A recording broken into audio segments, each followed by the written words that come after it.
Thanks, Alan, for that very generous introduction, for your service to our country, and for leading today's fantastic host organization, Jewish War Veterans of the United States of America. Mr. President, welcome. My deepest thanks to you and to the First Lady for being here.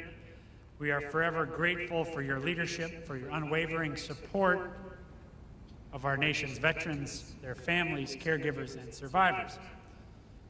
Let me also acknowledge the distinguished leaders from the Cabinet, Congress, VA, veteran service organizations, veteran family and caregiver advocacy organizations, and our Veterans Day National Committee.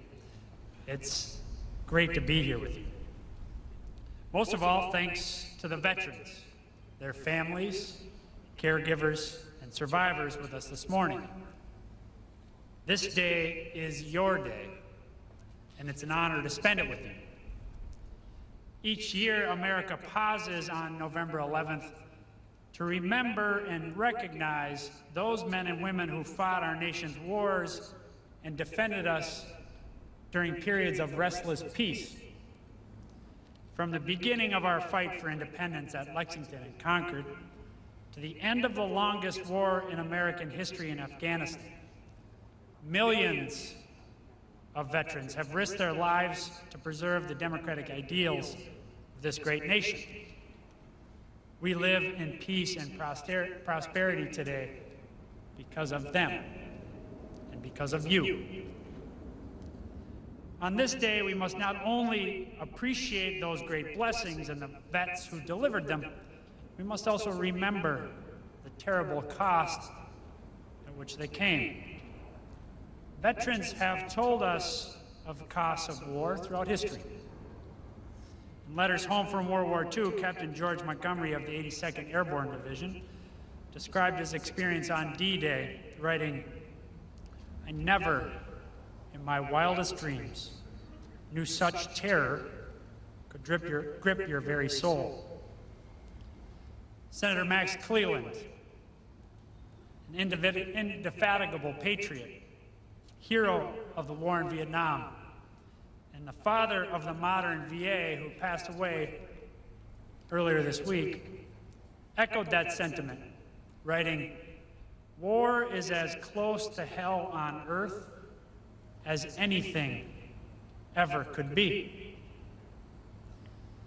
Sentiments like these have been expressed by veterans of every conflict, those who bore the bloody battles of the American Civil War, the hellish trenches of the First World War, the frozen mountains of Korea, the jungles of Vietnam, and the cities, deserts, mountains of Iraq and Afghanistan. Many service members gave their last full measure of devotion during those wars, some of whom now rest on the hallowed grounds of the cemetery or in the tomb of the unknown soldier, which, as of today, has stood for 100 years. Other brave service members come home as veterans. But for those veterans, those wars did not end when the final bullet was fired, nor when the final service member came home. Instead, those wars live on, in their minds and in their bodies, in scars visible and invisible, sometimes for years, sometimes forever. This day, Veterans Day, is our day to honor the vets who made those sacrifices, a day to remember what they've done for us, a day to recognize that when those veterans serve and sacrifice, so do their families, their caregivers, their survivors. But critically, Veterans Day is also a call to action, a reminder that it's our sacred responsibility as Americans to serve those who have served our country. That call to action dates all the way back to President Lincoln's second inaugural, when he charged a wounded nation to care for those who shall have borne the battle and for their families, survivors, and caregivers.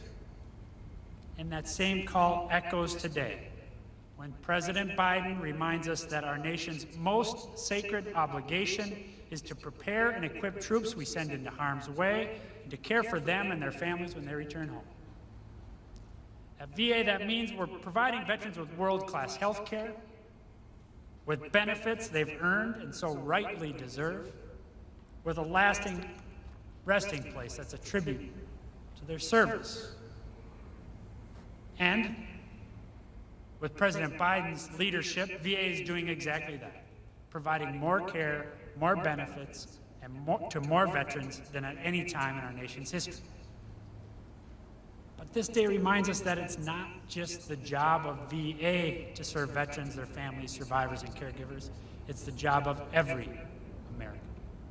Because whenever someone signs up to honor our country in the military, our nation makes them a simple promise. If you take care of us, we'll take care of you.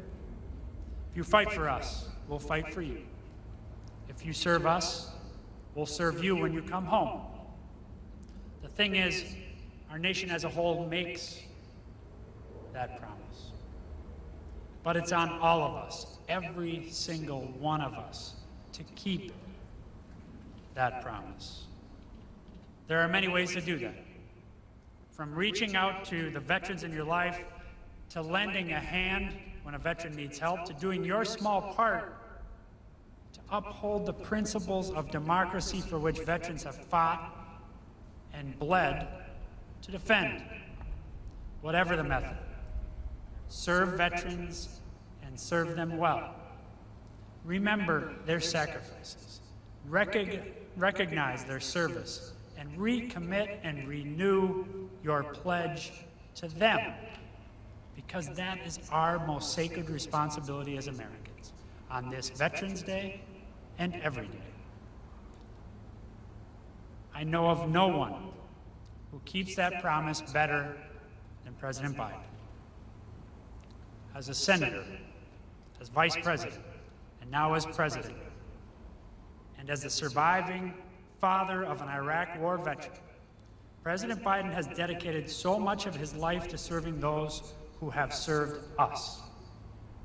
Veterans, their families, survivors, and caregivers could not ask for a stronger advocate. And so, without further ado, it is my great personal and professional honor to present to you our Commander-in-Chief, the President